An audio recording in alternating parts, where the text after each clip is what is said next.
Hello everyone, it's Shane Kanto, your Wasteland reviewer, and I'm here to review The High Note.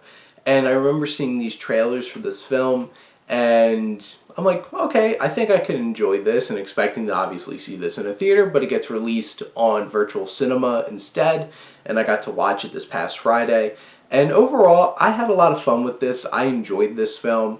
Being a fan of music, I have a little bit of a bias towards films that delve into music.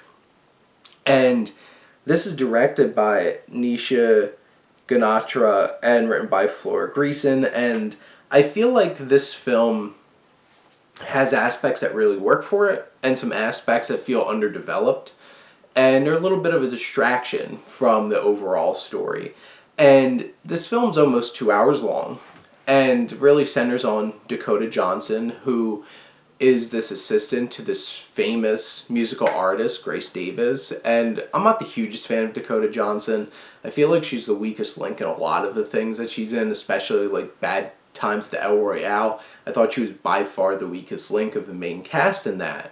But she really comes into her own in this. You feel that passion. She's very relatable. You feel this connection. She's ambitious. She has a drive, and she wants to do these things. She has this connection with Grace Davis, who's played with, is so well performed by Tracy Ellis Ross, and she really brings it. And I absolutely loved her performance in this.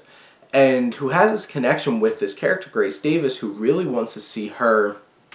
Obviously, it's also self-benefiting, but she really wants to benefit Grace and cares about her. Wants her to see her do new music and not just be this novelty show.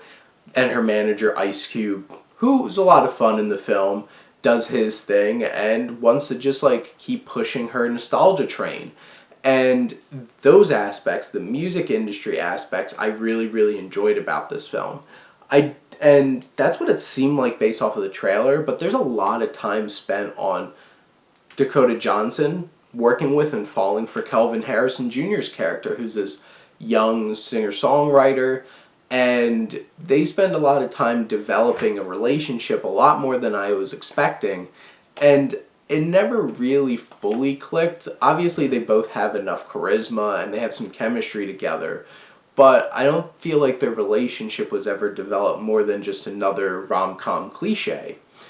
And at that point, it takes away from the overall story about this empowerment of taking on their own music and really finding themselves in terms of Dakota Johnson's character Maggie and Tracy Ellis Davis's character Grace Davis.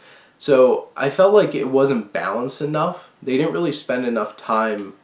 Well, it wasn't even a time thing. It just felt like the story was underdeveloped in terms of this romantic relationship, and it kind of took away from the overall story of this music industry story.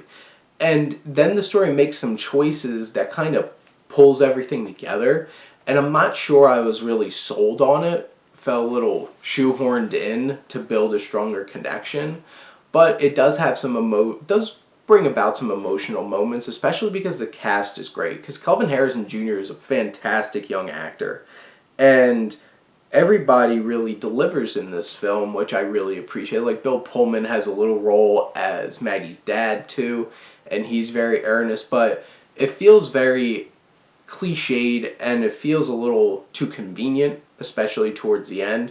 But overall, I feel like I had a fun time with this. I love the music. I want to check out more of the music just from the film.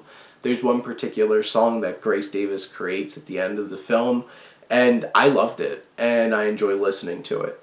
But those are my thoughts on The High Note. Comment, let me know what you think, and let's talk some movies. But thank you as always for tuning in and supporting your Wasteland reviewer.